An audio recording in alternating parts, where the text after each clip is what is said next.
When dawn brings not light, but dread, when the walls tremble and no help is coming. In the shadow of the tower, an idea is born. Time is running out. Hands do not stop. Metal takes shape, and then the wings unfold.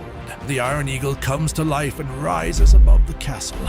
It is spotted below, and the order is given. The bow is drawn, an arrow is released, and bounces off the cold metal. Through wind and open skies, it carries the only hope. Across forests and fields, the message finds its king, and with him returns strength and the power to change everything. The thunder of hooves cuts across the earth, hearts beat in unison with the drums. The final moment before collapse becomes the turning point, and when everything seemed lost, one idea rises above fear, because sometimes the boldest ideas save entire kingdoms.